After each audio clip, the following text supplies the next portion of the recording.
Ahí se están incorporando el resto de los participantes. Bueno, vamos a empezar con el Ateneo de Anatomía Patológica. Está la doctora Erika Faure conectada por Meet, y aquí está la doctora Tiforti y la doctora Milotic. Vamos a presentar dos casos de biopsias nativas. El primero, me había olvidado que era que ahora es con PowerPoint, ahí lo voy poniendo.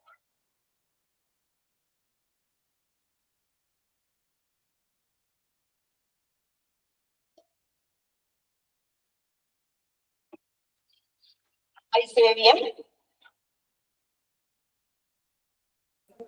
Sí, se ve, sí. Perfecto. Bueno, la primera es una mujer de 59 años con antecedentes de hipertensión de hace más de 10 años, tratada con valsartán, 80 miligramos al día, que nos llaman desde la UTI porque estaba internada por insuficiencia renal. En lo que respecta al antecedente de la enfermedad actual, la paciente hacía 5 días previo a su ingreso se había hecho una esteroscopía para resecar un pólipo endometrial. Después que termina, empieza con vómitos inmediatos, se le indica metoclopramida, ranitidina y tramadol. Como mejora, se le da el alta esa misma tarde y refiere que continúa con vómitos, por lo que no puede tomar mucho líquido ni comer, y a los 5 días entonces consulta por guardia. En la guardia la paciente estaba lúcida, estaba piel y mucosas húmedas, estaba hipertensa. El resto del examen físico era normal. Le hacen un laboratorio y en el laboratorio le ven una urea de 209, una creatinina de 11,2, un sodio de 121 con un potasio de 5,4, 80 de cloro, y estos son los gases: 7,31 de pH, una PCO2 de 38, un bicarbonato de 19, un exceso de base de -6 y un ácido láctico de 1,7. Yo ahí no lo puse, pero tenía una hemoglobina de 11,7, un hematocrito de 34 y los glóbulos blancos estaban bien, 8.340 con 75% de neutrófilos. Cuando ven este laboratorio por la guardia, deciden internarla directamente en la terapia. La terapia hace 3 cosas: empieza a hidratarla, le hace una ecografía y le repite el laboratorio. Le pone un plan de 105 mililitros horas de solución fisiológica, estos son 2,5 litros. Le hace una ecografía renal y un Doppler renal, los cuales están normales, tiene riñones de buen tamaño, con buena diferenciación córtico-medular y sin dilatación ni lesiones ocupantes de espacio, y le repite el laboratorio: una hemoglobina de 9,9, un hematocrito de 28, una urea de 203 y la creatinina de 11,23, similar a lo que tenía, un sodio de 125, un potasio de 4,5, tenía un ácido úrico de 8, y esa es la gasometría, similar a la del ingreso. Entonces ahí nos realizan la interconsulta. Cuando vemos al paciente, se vuelve a reinterrogar, buscamos todos los análisis que tenía previo. Ella trae de otro laboratorio, externo, tenía una creatinina de 0,9 hace un mes, y nos había dicho que ella ya hacía controles con nefrología hace un tiempo, por lo que nos fijamos y si en el 2015 había realizado controles en esta institución por hipertensión, y en ese momento le vemos todo el laboratorio, se observan, encontramos que tenía hematíes dismórfico en 18%, sin proteinuria, con función renal conservada, similar a lo que muestra. La examinamos, estaba con diuresis conservada, la paciente tenía edemas una cruz, hasta el tercio medio de miembros inferiores, estaba hipertensa. Cuando la vemos ya le habían puesto a la valsartán, amlodipina, y estaba con infusión de nitroprusiato. Entonces lo que nosotros hicimos es pedirle una orina, pedirle una PTH en calcio y fósforo y pedirle un perfil autoinmune con serología viral.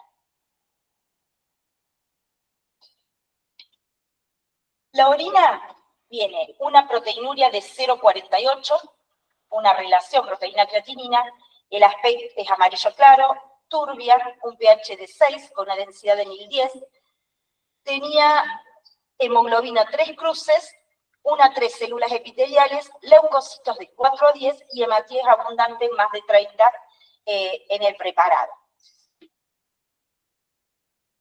¿Alguien quiere decirnos qué piensa?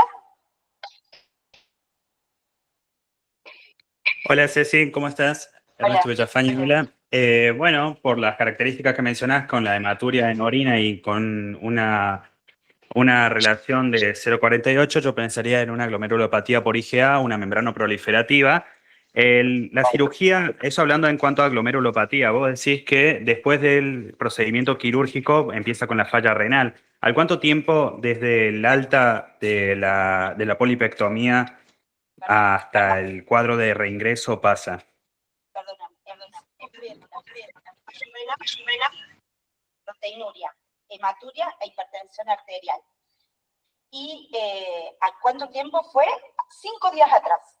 Ella hace el 19 del mes 6 la internación por gineco y el 25 se viene a internar por guardia. Bueno, 5 o 6 días, me faltó uno.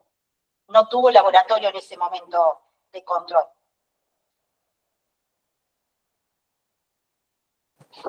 Ceci, una pregunta, ¿cómo andas? ¿Se escucha? Sí, perfecto. ¿Vos me escuchás?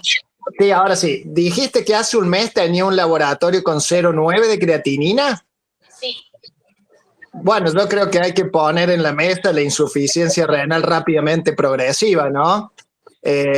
Sin tener controles posteriores por el tiempo de evolución. Creo que esto es un síndrome nefrítico y una insuficiencia renal rápidamente progresiva versus una insuficiencia renal aguda por deshidratación. Muchas gracias. Y el hecho de que haya estado haciéndose la enteroscopía, las drogas anestésicas y que haya tenido esos vómitos posteriores, ¿a nadie le llama la atención? Digo, porque entró con un sodio de 120 y pico. Sí. Suelen usar fluidos, y cuando se hacen por endoscopía suelen utilizar fluidos que es lo mismo que se utiliza para las prostatectomías, que a veces suelen dar fallo renal agudo en esos procedimientos. Sí, usan agua destilada. Bueno, entonces esa es la orina. Nosotros lo que hicimos fue ingresar la diálisis. Estaba hipertensa, estaba aumentando el potasio, estaba con esa creatinina. Le hicimos pulso de corticoides y la biopsiamos. Y en eso que la estamos biopsiando también después nos llega el resultado de una PTH de 4,21 con el calcio de 1 y un fósforo de 8. ¿Alguien hubiese hecho algo diferente? ¿Qué tamaño tenía? Normal. ¿Qué índice no se corpora? Ella lo puse acá. ¿76 era? Sí. 76 y 1,60. Porque, digamos, hay que acordarse que la creatinina en esa persona debe subir 1,5 por día. Entonces, si está con 11 y tenía 1 hace un mes, esto es probablemente de antes del procedimiento. Probablemente, pero... Y el perfil autoinmune, que bueno, también nos llega después de la biopsia, fue normal, ¿no? Sí, complemento. Complemento lo tuvimos ahí nomás y era negativo. O sea, normal. Sí. Lo que se me pidió fue ANA, anti-DNA, C3, C4, ANCA, antimembrana basal, y creo que nada más. Bueno, los menos, fue todo negativo. Y la serología viral, perdón. El procedimiento es intrauterino, ¿verdad? Sí, es una resectoscopia. No hay forma de que haya habido daño de alcohol. No, y se descartó con la ecografía, no había dilatación del riñón.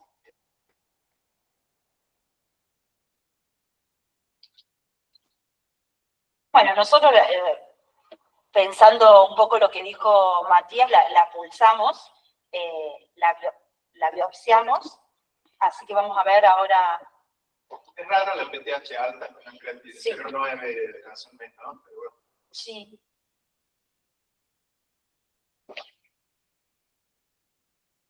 Dejar de compartir.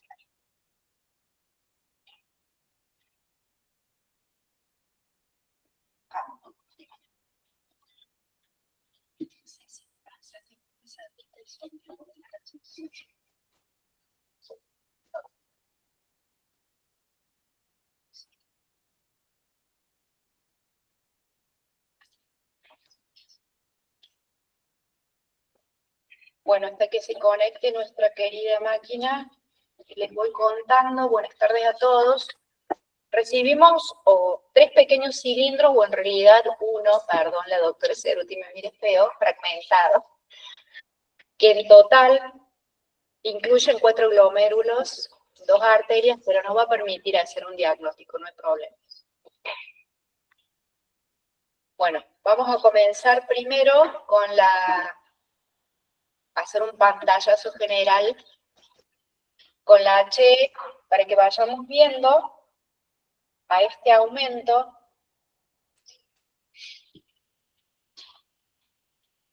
Está enfocado, Nani.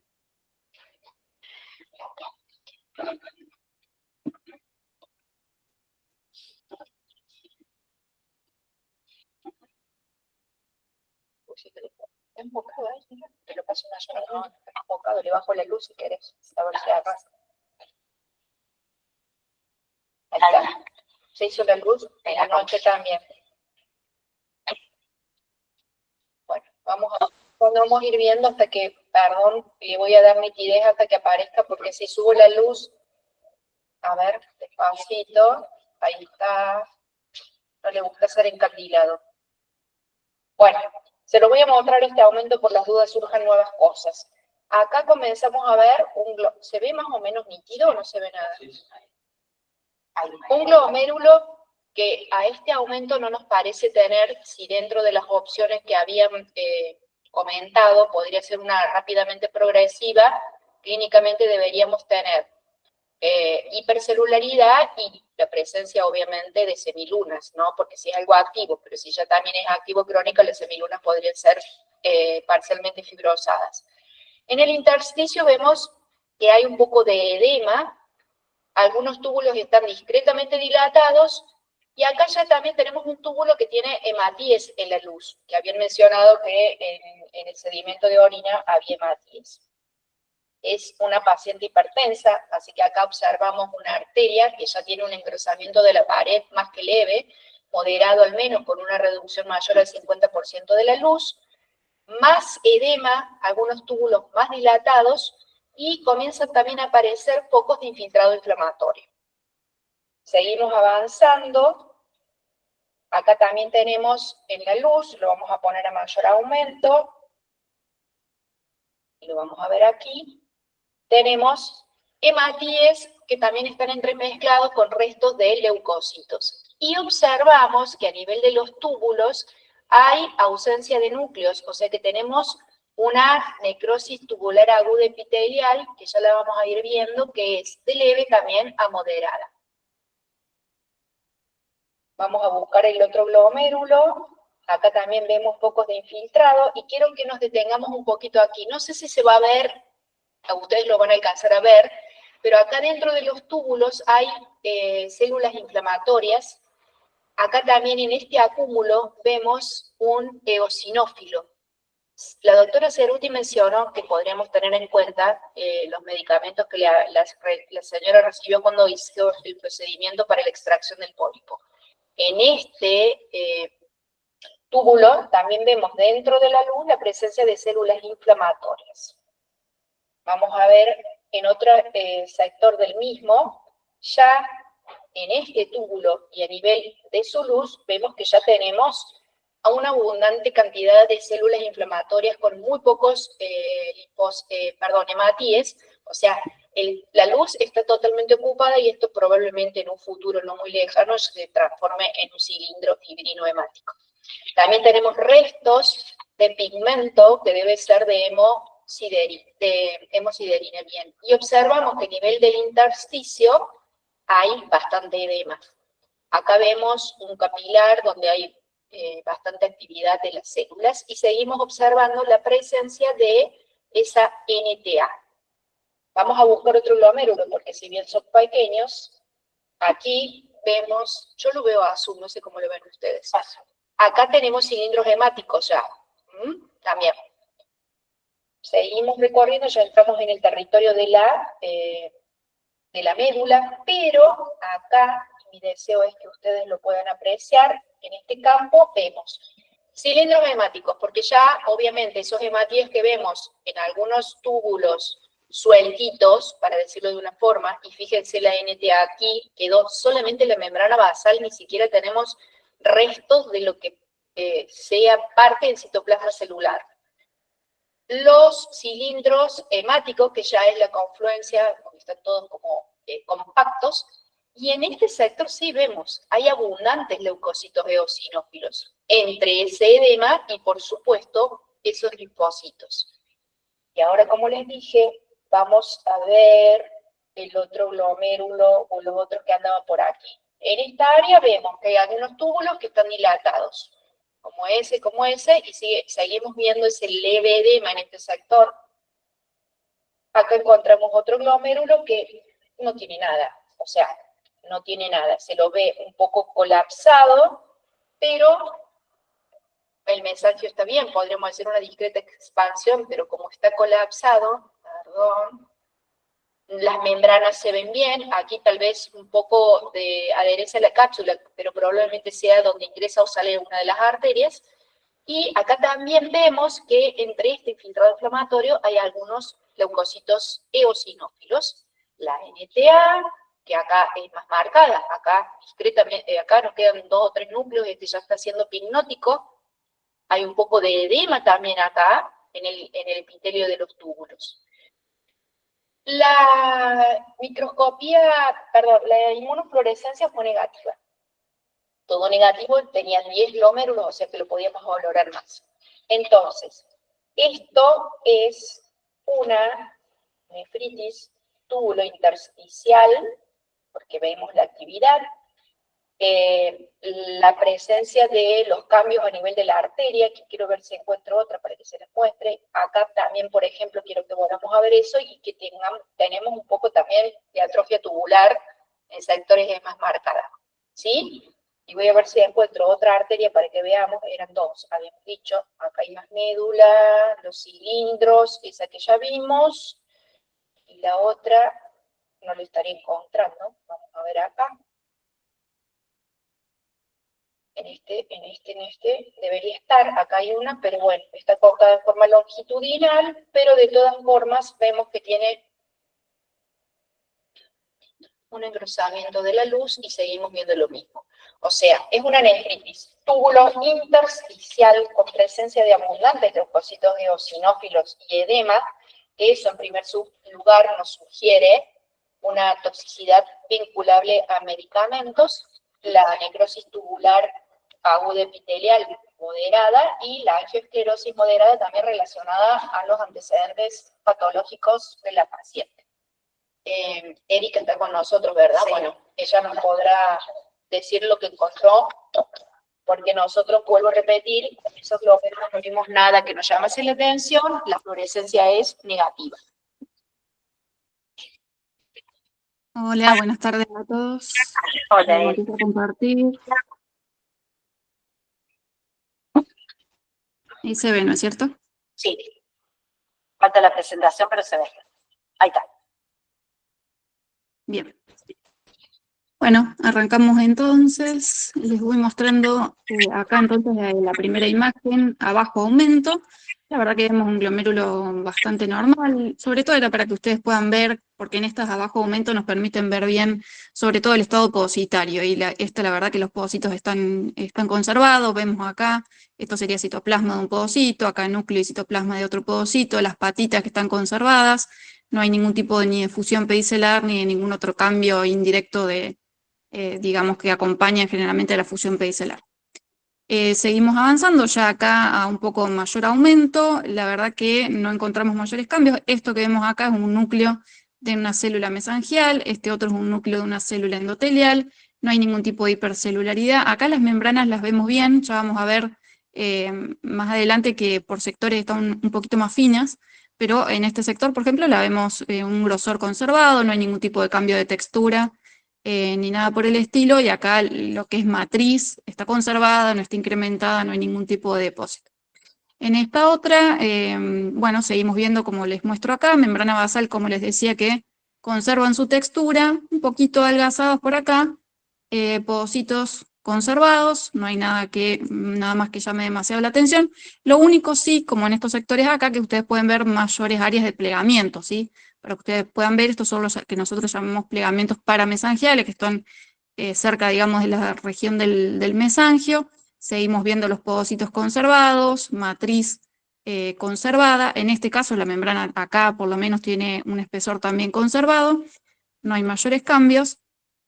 Y en esta, por ejemplo, por eso lo puse en el informe como áreas segmentarias de adelgazamiento de la membrana, como acá, que acá sí podemos ver que tiene un cierto adelgazamiento, pero como les digo, es muy segmentario, no es algo difuso. Seguimos viendo los podocitos con sus patitas conservadas, no hay ningún cambio de otro estilo, no hay ningún tipo de hipercelularidad, no hay depósitos. En esta, por ejemplo, vemos, pero bueno, podemos ver cada tanto alguna que otra célula inflamatoria en un lumen, como vemos acá.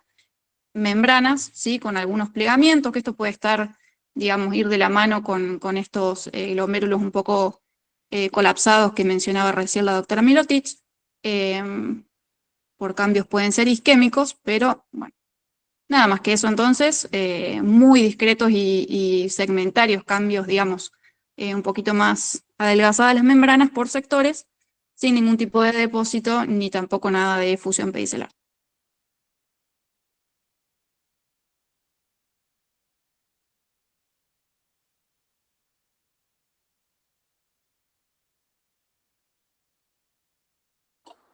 Muchas gracias, Erika. Bueno, nosotros le hicimos los 3 pulsos de corticoide, pensando, como dije, lo que había hablado el doctor Vina, en algo rápidamente progresivo. Recibimos la biopsia, se dializó hicimos 5 sesiones, la reevaluamos, la paciente había empezado con descenso de creatinina, se pudo ir de alta a la semana y continuó el tratamiento ambulatorio. Actualmente está con deltisona 16 para ahora, sin hipertensión, con una hemoglobina de 10,9, 33,8 de hematocrito, una creatinina de 0,98, una relación proteína-creatinina de 0,15 y un sedimento normal.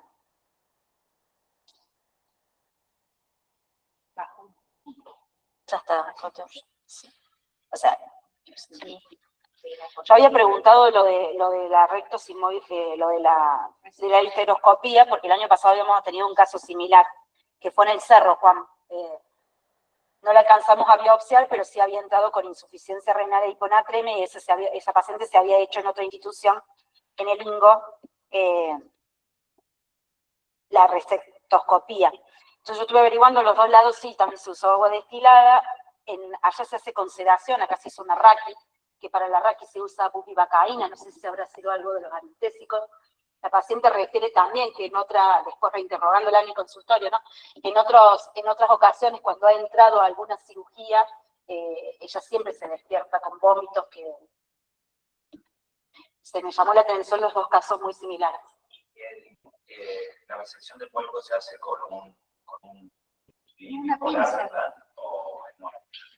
Ay, qué difícil la pregunta, no la sé. Tuvimos el caso anterior de una hiponatremia dilucional por agua destilada, que se había interpretado como un post-RTU el año pasado. Recuerdo que tenía hiponatremia renal, pero no requirió, o sea, tuvo recuperación sin requerimiento de diálisis. Y en ese momento se habían planteado posibilidades de que haya hecho un post-RTU, pero era con bisturí bipolares, a diferencia de los monopolares que siempre te ponían en ese. No, yo voy a averiguar, no lo sé. Yo no lo sé tampoco. Pero es interesante realmente, porque si después de esos todos nos podamos procedimientos que algo son en rápidamente realidad progresivo. es un procedimiento teóricamente leve, tranquilo, puede ser. Ella ya en el postquirúrgico, ahí nomás, ella empieza con epigastralgia y vómitos, tanto que creen que había hecho una complicación cardíaca, la de cardio, estaba todo bien. La otra paciente relata lo mismo en la historia clínica. Y se va a la casa con vómitos, dice que ahí hacen la metoclopramida que mejora, se va porque son esas cirugías que son en el hospital de día. ¿Con qué sodio ingresó, Cecilia? Tiene un sodio de 134, 135. Claro, porque lo llamativo es que cuando vos tenés estos casos por absorción de agua destilada, lo que se genera es una hipotonía y una lisis, incluso hay hemólisis, ¿no? Muchas veces importante, y hay una hiponatremia dilucional, ¿no? Que no parece haber tenido esta paciente. No, perdón, pensé que me preguntaba con cuánto entró a la cirugía, el laboratorio previo. No, cuando ella viene por guardia tiene un sodio de 121, por eso yo pregunté. Ah, bien. Sí. Tengo entendido que cuando es por, Como dice usted, soluciones hipotónicas, eso no produce nefritis tubular intersticial, sino que da NTA. Tengo entendido que ella no da tiene NTA. claro, pero que no da inflamación. Y capaz que Así que no sé si echarle solamente la culpa a una cuestión de agua destilada, sino a algún medicamento. Bueno, sí, o alguna reacción idiosincrática. Pero Marcelo, para que para que haya reabsorbido agua destilada en general, el cuadro cursa con hemólisis, por hipotonía. Es raro esto. ella cuando ingresa 11 de hemoglobina, 34 de hematocrito y al día siguiente 9 y 28. No, pero los pacientes que yo he visto con este cuadro vienen amarillos, ¿no? Vienen con una ictericia por aumento de bilirrubina terrible. No, tiene un programa normal, por eso yo no lo puse. No, estaba bien. No, esto tiene que haber sido un medicamento, además, Pablo. No, ahí coincido, yo no le echaría toda la culpa a esto del agua destilada, porque te vuelvo a repetir que el cuadro clínico es otro, da un cuadro con mucho más compromiso general, no solamente las náuseas y los vómitos, salvo que haya tenido una absorción no tan importante y solo haya ocurrido eso, pero me llama mucho la atención. Quizás algunos se están preguntando por los cilindros hemáticos en una nefritis tubular intersticial. Ahí la veo Matías. Ya te vi la cara cuando hablamos de esto. Los cilindros hemáticos acá, el primero que mostraba con muchos glóbulos blancos, ¿no? Así que es un cilindro hemático y glóbulos blancos. Después los últimos que mostró ya estaban bastante Claritos. disueltos y compactados, entonces por ahí tampoco se ven los blancos. Así que a veces puede tener cilindros con contenido de glóbulos rojos, una cuestión tubular intersticial, sobre todo cuando la inflamación es muy aguda, por ejemplo, antivirus, ¿no es cierto? Destruyen los túbulos y hay sangre.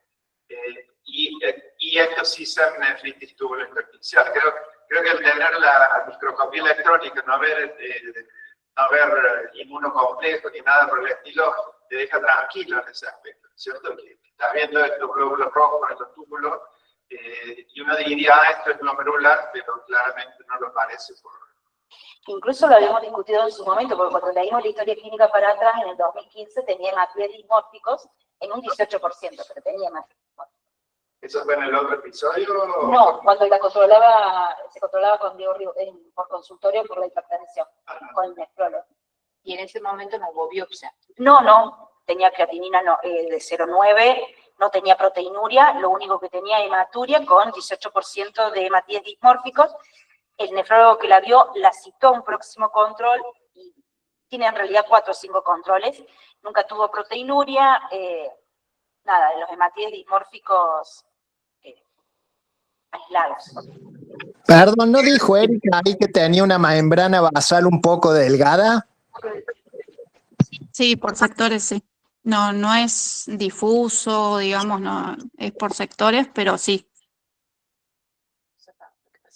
Estoy muy de acuerdo con el diagnóstico inicial y el tratamiento de urgencia, ¿no? El crítico rápidamente progresivo hasta que demostré lo contrario. Terminamos tratando con corticoides, una nefritis tubular intersticial, y no sabemos si fueron corticoides o resolvió solo, pero parece que el manejo inicial fue correcto. Sí, te hago una pregunta, perdón. ¿La paciente había estado hipotensa? ¿Esto que había estado, de esa sospecha de deshidratación, había estado hipotensa, muy depresionada de volumen, o en ningún momento estuvo? No, Juan. No escuché la primera parte, no la escuché, perdón. No, todos los médicos lo ven en la guardia, ponen mucosas húmedas, la tensión cuando ingresa a la guardia 140-80, después 150-80. Bien. Sí, cuando nosotros la vemos estaba con 180-90. Está bien. Sí. Bueno, pasamos al próximo. Ay, qué mal. Ahora tenemos un montón de glomérulos y usted, doctor, le va a tener que dar una rica merienda a la doctora Ceruti. Me gané unos bonos. Lo último que te pregunto, ¿la paciente se recuperó después? O sea, ¿recuperó función renal o siguió con diálisis? No, le hicimos 5 sesiones de diálisis, le sacamos el catéter, se fue de alta, sí, se fue de alta a la semana, y por consultorio vino justo la semana pasada, la vi, ya con corticoides en descenso, con creatinina de 0,9, ya tenía unos hace 3 semanas, y con un sedimento normal y sin proteinuria. Bien, gracias. No hay nada. ¿Ahí se ve? Bueno, vamos al próximo caso que...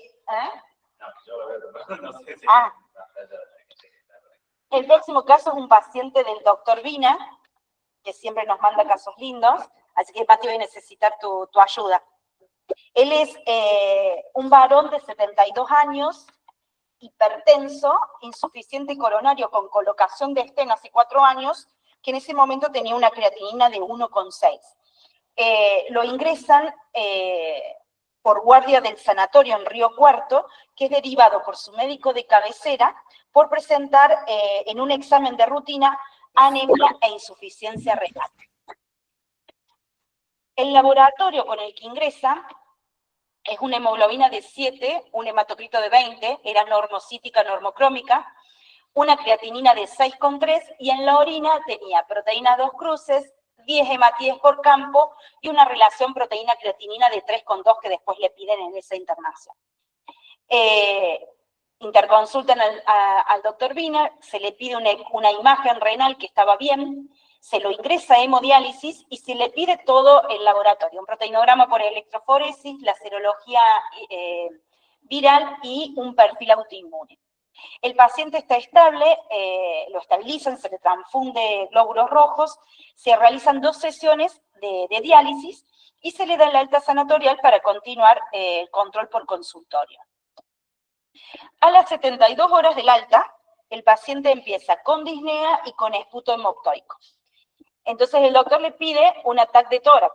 En ese momento, el resultado es un infiltrado algodonoso bilateral, es decir, una hemorragia alveolar. Entonces, ¿de qué hablamos? ¿De qué síndromes hablamos? ¿Alguno de los residentes o alguien quiere opinar?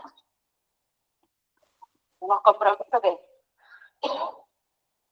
Yo pensaría en un síndrome de Goodbastor con compromiso riñón-pulmón. Le pediría a canela autoinmune, a ANA, y bueno, le pediría todo el combo.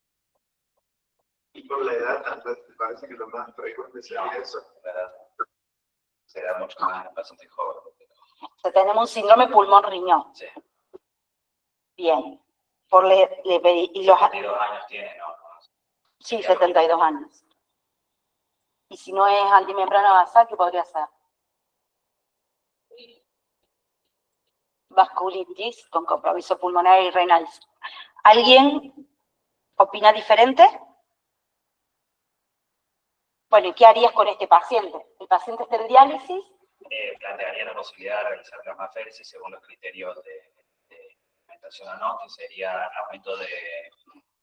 un aumento de la creatinina por encima de 2,5, este paciente tiene 6, que esté con compromiso hemorrágico pulmonar, que el paciente lo tiene actualmente, no recuerdo el tercer criterio, entonces yo aplicaría plasmaféresis, pensando en que podría ser una vasculitis. ¿Alguien haría otra cosa diferente? Además de los pulsos de corticoides y... Bueno, sí, el doctor Vina inmediatamente lo interna, inicia pulsos de solumedrol y de ciclofosfamida, y mientras está en esa internación le llegan los anticuerpos, el perfil autoinmune. Llega ANCA-P positivo y los antimembrana basal glomerular negativos. No, se fue de alta en diálisis. Le hacen 2 sesiones, lo estabiliza y se va de alta. ¿Fue así, verdad, Mati?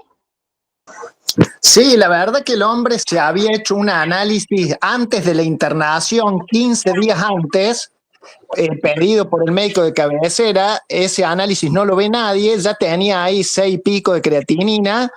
Lo vuelve a ver a los 15 días y lo mandan por guardia. Le repiten el análisis. El hombre estaba totalmente asintomático en ese momento. Y cuando le repiten el análisis, la creatinina se confirma, lo internan, me llaman a mí, ahí lo empezamos a dializar, estaba muy anémico, la verdad que no tenía otros síntomas de importancia. Pensamos que era un crónico y que lo íbamos a estudiar después, ¿no? El tema creo que lo que... Está bien, tenía hematuria, que también lo vemos después, la orina la juntaron el último día, tenía hematuria y proteinuria, pero el hombre, yo creo que lo que cambia todo el panorama es cuando hace el episodio de hemoptisis, si no, probablemente creo que hubiéramos seguido en diálisis, no sé si hubiéramos llegado al diagnóstico tan rápido. Bien. ¿Vemos la biopsia? ¿Alguien quiere preguntar algo? ¿Alguien? Yo creo, Cecilia, Sí, doctor. creo que cuando uno piensa en síndrome riñón-pulmón, efectivamente piensa en la vasculitis, pero tiene que poner sobre la mesa cuáles son las posibles vasculitis que afectan riñón-pulmón, ¿no es cierto? Entonces, me parece que el razonamiento tiene que ser un poquito más amplio, ¿no? No pensar en Goodpasture así de entrada. En realidad esto uno puede decir que puede tener una microangiitis, una polingiitis microscópica, que puede tener una granulomatosis de Wegener, o que puede tener alguna otra vasculitis, pero digamos, si bien vas a pedir los anticuerpos, uno ya en la cabeza ya va pensando cuáles son las patologías que pueden estar interactuando acá, ¿no? Sí, claro. Gracias, doc. Bueno, vamos a ver, recibimos 2 cilindros de buen tamaño, 15 por 1 milímetro, y entre ambos encontramos 24 glomérulos y 6 arterias. Todo lo que no vimos en la biopsia anterior, para bien de la paciente, lo vamos a ver acá, porque empezamos a recorrer el cilindro mediano aumento con la coloración de HE, y ya observamos, está bien que es un señor mayor, digamos, sin ofender a nadie, porque después vienen las cosas. No, por las dudas, yo me incluyo también, una señora mayor. Ya observamos que a nivel de los túbulos hay atrofia. Observamos que a nivel del intersticio esos túbulos no están back to back, algunos están dilatados, y esto probablemente sea más fibrosis que edema. Este paciente es hipertenso. Si antes habíamos visto en la otra paciente un moderado engrosamiento de la pared de la arteria, bueno, acá vemos que literalmente es de moderado a severo porque tiene una reducción de la luz de más del 40%. Y comenzamos a ver glomérulos. En este glomérulo nos llama la atención a este aumento que en este sector vemos un poco de esclerosis, o sea que es un paciente que tiene una patología crónica. Seguimos bajando en el cilindro. Observamos también que volvemos acá a un área donde hay una atrofia moderada a severa de los túbulos, y aunque estén atróficos en las luces de varios, vemos cilindros hemáticos. Acá más abajo vamos a avanzar y van a ver otra arteria con las características de la anterior, o sea que olvidémonos de las arterias que va a pasar al segundo plano. Y acá tenemos un par de glomérulos que vamos a ver varias cosas en ellos, diferentes con varias cosas, para decirlo de una manera general. Acá vemos que tiene una fibrosis pericapsular, hay un poco de colapso porque hay aumento del espacio urinario, y acá tenemos un área de esclerosis con adherencia a la cápsula de Bowman. Las membranas parecen estar, para la edad también podemos encontrar membranas un poco engrosadas, pero acá vemos que en esa expansión también hay algo de fibrosis. Bajamos a otro, ya presenta una esclerosis global, nos quedan apenas unas luces entre medio, pero lo vamos a sacar de ahí de este sector para mostrarles mejor. Ya se lo vamos a ver con el PAS para que veamos la disrupción de la membrana glomerular. Bien, tenemos áreas de esclerosis, restos de luces, y en este sector vemos que hay una discreta hipercelularidad, y esa hipercelularidad corresponde a lo que es una semiluna que ya está en este espacio parcialmente fibrosándose. Seguimos con otros glomérulos, quiero mostrarles, acá tenemos cilindros hemáticos aquel, este es un poco hialino y también con algunos hematíes en su interior. Acá encontramos otro glomérulo donde podemos ver, lo vamos a pasar, este es el mayor aumento, espero que ustedes lo puedan ver mejor porque con el color del fondo no está muy bueno. Tenemos una semiluna parcialmente fibrosada, áreas de esclerosis, pero hay una hipercelularidad. Tenemos células predominantemente endoteliales que también están edematosas. Hay edema alrededor y hay células inflamatorias en el intersticio. Quiero buscar un glomérulo, denme un momento, este se ve prácticamente normal, un poco colapsado. En alguno que veamos una semiluna un poco mejor formada y la hipercelularidad que les mencionaba antes. Acá, sí, muchos. Acá también tenemos las áreas de esclerosis, adherencia a la cápsula de Bowman, edema, fibrosis y también, ya que nos detuvimos acá, una marcada NTA. Acá vemos como mostraba Erika haciendo un parangón, lo finito y delgado de la membrana que veíamos del capilar. Observen que esto quedó como una línea, los citoplasmas volaron, lo mismo sucede acá, lo mismo sucede acá y acá parcialmente, ¿sí? O sea, tenemos una NTA moderada severa, focal, y los daños glomerulares. Acá tenemos, fíjense, restos de las células proliferadas que están flotando, para decirlo de una forma, y acá también la presencia de la semiluna. Infiltrado inflamatorio a nivel del intersticio, moderado al menos, los cilindros, y fíjense en este glomérulo. Después se los muestro a algunos con el PAS, para que literalmente veamos que acá esto es una semiluna parcialmente fibrosada, no vemos los márgenes, ¿sí? Acá vemos las células endoteliales que les comentaba yo antes, con esa hipercelularidad, pero los límites están totalmente borrados. Se los voy a mostrar con un PAS para que apreciemos bien la distribución de esa membrana glomerular.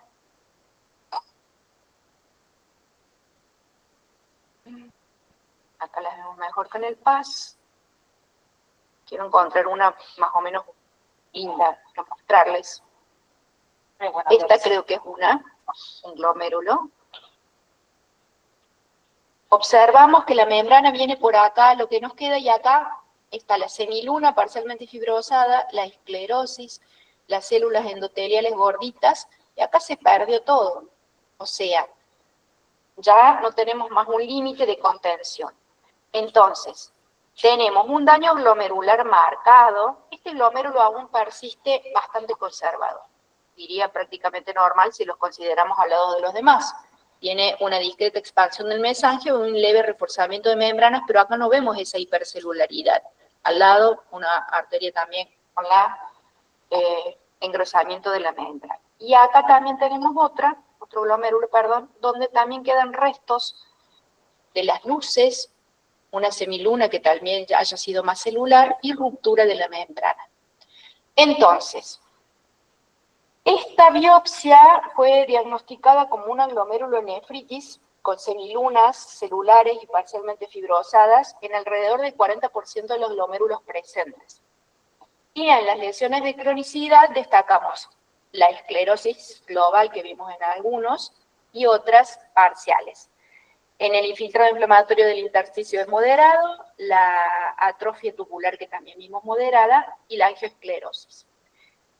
Para el estudio de fluorescencia había también un par de cilindros, pero acá todos los glomérulos se fueron en óptico, un solo glomérulo. Pero en este sentido, Los glomérulos, en realidad, si quieren se los muestro, pero no vale mucho. La IgG y el C3 marcaban en forma focal, segmentaria y 0,5 a nivel de mesangio-membrana. Entonces, ahora vamos a ver lo que nos dice, y antes, perdón, de terminar, les voy a mostrar para que terminemos de ver cómo está el intersticio de este riñón, al menos lo que tenemos nosotros en nuestra biopsia. Está todo azul, como decimos, pero en estos sectores hay más edema, pero fíjense la atrofia tubular, ¿verdad? Ya no hay un glomérulo, túbulos que están totalmente desaparecidos, para decirlo de una manera, y bueno, los cambios de esclerosis focal, este glomérulo está bien, la angioesclerosis de la pared, fíjense acá queda una mínima luz, y en el intersticio edema y fibrosis intersticial moderada al menos. Así que bueno, a ver Erika, si nos cuenta qué es lo que ella vio en la electrónica.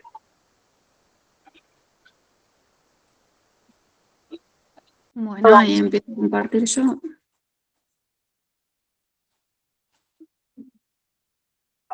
Lo que no me acuerdo, nosotros lo vimos a los 15 días más o menos, Mati, que lo biopsiamos, ya estaba el corticoide vía oral. ¿Seguía en diálisis? No me acuerdo de eso. Sí, Ceci, sí, actualmente en diálisis. La verdad que viendo el intersticio no me extraña para nada, pero el hombre sigue en diálisis y no ha tenido ninguna, lleva 3 pulsos de ciclofosfamida y no tuvo ninguna recuperación de la función renal.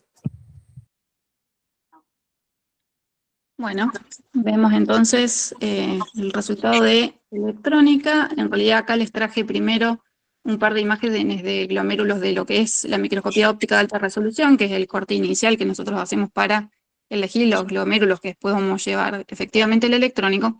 Fíjense, acá tenemos uno, tiene características muy similares a los que mostraba recién la doctora Milotich, en esta región central, áreas de esclerosis, ¿sí? Esclerosis segmentaria, y acá podemos ver parte también de una semiluna fibroepitelial. Todavía estamos viendo algunos núcleos, pero evidentemente no es una lesión solamente activa, sino que también tiene cronicidad, lo mismo que en este de la derecha. Acá podemos ver, sobre todo en esta región, también una semiluna bastante fibrosada, con áreas de también incremento de lo que es pareciera del componente de matriz, y bueno, estos son gotas en realidad de reabsorción proteica. Cuando vamos al electrónico, acá podemos ver membranas basales glomerulares, conservan el espesor, la textura, sí áreas de plegamientos, ¿sí? Pero bueno, este paciente también es hipertenso, como mostraban también recién en la óptica, cómo se veía esto a nivel arterial, pero bueno, ustedes pueden ver que acá hay un lumen libre, no hay depósitos. En este otro sector también, más que nada predominan estas áreas de plegamiento, no solamente paramesangiales, sino también periféricos. Todo esto son plegamientos, ¿sí? No hay mayores cambios, no hay ningún tipo de depósitos tampoco. En este otro sector, ustedes pueden ver acá, membrana basal, como les decía, que conservan espesor y textura. En este otro sector también continúan estos plegamientos. Acá ya sí vemos un cierto grado de fusión pedicelar, sobre todo coincidente con estos plegamientos, que llega a ser moderada por sectores. Acá en este otro sector también seguimos viendo plegamientos. Hay algunas áreas de mayor electrodensidad, como acá en membrana y por ahí en ciertas regiones mesangiales, que bueno, coincide con el resultado de la inmunofluorescencia que comentaba recién la doctora Milotich. Y en esta otra seguimos viendo estas áreas de plegamientos, llegan no a cerrar, pero bueno, están empezando a ocluir algunos lúmenes. Acá tenemos estas gotitas de reabsorción proteica en podocitos, seguimos viendo la fusión pedicelar moderada, y eso es todo, más que nada un cierto grado de fusión pedicelar, muchos plegamientos sin depósitos, y bueno, las semilunas también fibroepiteliales de igual manera que en la óptica. Gracias, Erika. Mati, el paciente entonces de la parte pulmonar está mejor, porque me acuerdo que lo biopsiamos, que estaba bien. Sí, respondió bien al tratamiento la parte pulmonar, pero bueno, esto es una poliangiitis microscópica, ¿no? Porque relacionado con ANCA-P, lo más probable es que sea positiva para mieloperoxidasa, que es lo que habría que haberle hecho, pero no tengo la disponibilidad acá. Entonces creo que le hicimos un esquema similar al que se usó en el protocolo Ritux-VAS, que eran 3 pulsos a cada 15 días de ciclofosfamida, ajustado a la función renal, 10 miligramos por kilo, más los corticoides en descenso rápido como el MEPEX, pero me parece que viendo esto, yo no sé qué opina el resto, me gustaría escucharlos, pero me parece que ya el riñón no tiene demasiada vuelta atrás. ¿Qué tamaño renal tiene Mati? No es malo el tamaño, no es malo, Doc, tiene un tamaño renal bastante bueno, salvo que hayamos caído en un área muy mala, ¿no? En un área muy fea, que la biopsia justo hayamos caído ahí, pero llevamos 1 mes y medio ya más o menos de tratamiento sin recuperación.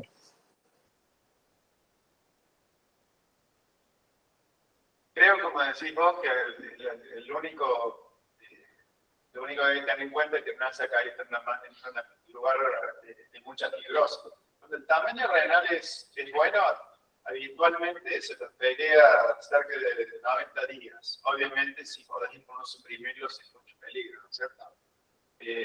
Así que yo esperaría un poco, Matías, para declararlo crónico. Si tenés buen tamaño renal, si tenés un tamaño renal chiquito, probablemente sea muy representativo en la zona en la cual entrar.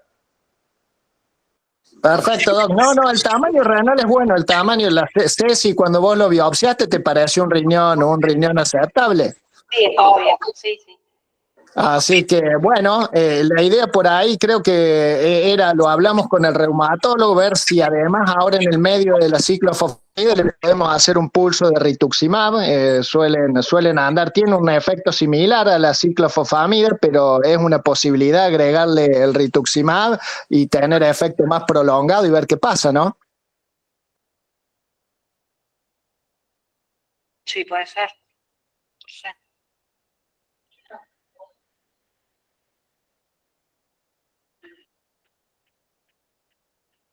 Acá preguntan si los dos, la asociación de los dos. Sí, en el esquema que usaron el Ritux-VAS, las primeras 2 dosis eran de ciclofosfamida, después se agregaba el rituximab y si era necesario, incluso en el medio se le volvía a repetir una dosis de ciclofosfamida. O sea que después en el ciclo también hubo combinación de los dos. O sea que en las vasculitis ANCA, como este caso, se suelen asociar. Yo creo que, bueno, es más difícil conseguirlo. Por practicidad probablemente siga con la ciclo, porque el rituximab, PAMI está tardando meses en autorizarlo. Tenía buen estado general el paciente, me acuerdo. Sí. Si se baja la inmunosupresión, dale, Mati.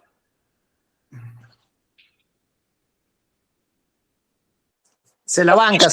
El hombre está muy bien, el hombre clínicamente está muy bien, ha recuperado algo de diuresis, orinaba poco y ahora está orinando 1 litro por día, así que bueno, vamos a seguir un tiempo más. Muchas gracias, doctor. Doctor Novado, ¿usted iba a hablar? No, ¿sí? No, sí, iba a hacer un pequeño comentario. En general, la glomerulonefritis rápidamente progresivas cursan con riñones de tamaño normal. Son una de las enfermedades que evolucionan a la cronicidad con riñones de tamaño normal, ¿no? Por un lado. Por otro lado, que el pronóstico de estas enfermedades lo da el tubo intersticio, ¿no? Más que la lesión glomerular. Entonces hay que mirar bien cómo está el tubo intersticio y el daño tubo intersticial hay que verificar el pronóstico. Y por último, quiero reforzar de nuevo el tema de las vasculitis, ¿no?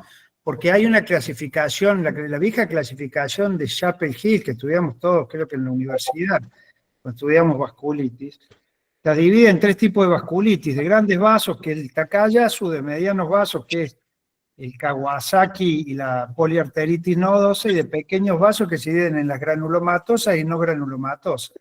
Y dentro de las granulomatosas está el Wegener y la eosinofílica, ¿no es cierto?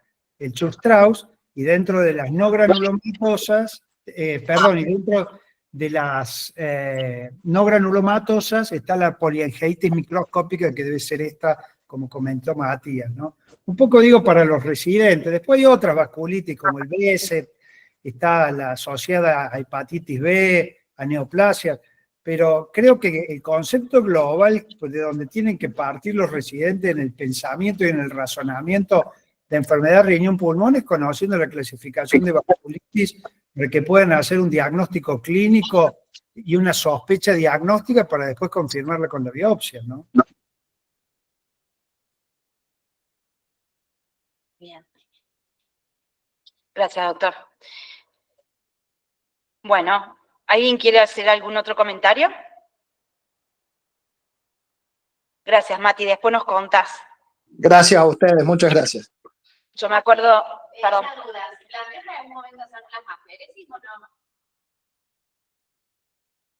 Perdón, ¿puedo acotar una última cosa? Y estoy de acuerdo con el doctor Orías, yo completaría el tratamiento, Matías, porque me parece que colgar el guante a los 2 meses es quedarte a mitad de camino, ¿no? Bueno, Doc, muchas gracias por reafirmar. Muchas gracias. Y acá preguntan, Mati, si habías pensado hacer plasmaféresis. La plasmaféresis creo que también, perdón, me voy a agarrar de lo mismo, pero el estudio MEPEX fue bastante contundente. Creo que los que se beneficiaban un poco, estoy hablando de vasculitis ANCA, distinto del caso antimembrana basal, eran justamente estos casos que entraban con más de 5,6 de creatinina, que tuvieron un beneficio marginal en la recuperación de la función renal y no en otras cosas. Yo no tengo la disponibilidad, lamentablemente, sino creo que en este paciente puntual cumplía los requisitos de vasculitis ANCA que se pueden beneficiar de plasmaféresis, pero yo no tengo la posibilidad de hacérsela acá.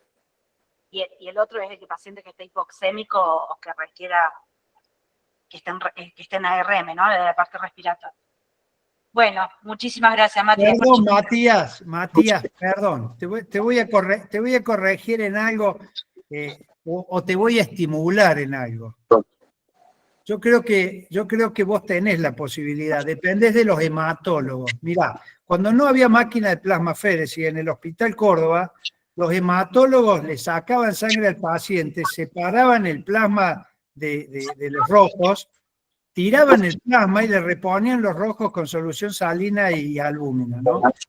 Lo hacían en forma manual a esto, era un laburazo, pero se puede hacer, loco, ¿eh? Gracias, Doc. No hay caso, Matías, gracias. Sí. Gracias a ustedes. Bueno, muchas gracias a todos. Nos encontramos mañana a las 18 horas. El doctor Fernández Junco va a hablar de hipertensión arterial secundaria, si no recuerdo, si mal recuerdo. O renovascular, la verdad que no recuerdo. Bueno, gracias, Mati. Yo recuerdo que lo primero que preguntaste es ¿con qué nivel de hemoglobina biopsiamos? Y ahí me quedé re tranquila. Gracias por biopsiarlo igual. Chao. Chao a todos. Gracias. Gracias, Erika. Gracias. Nos vemos.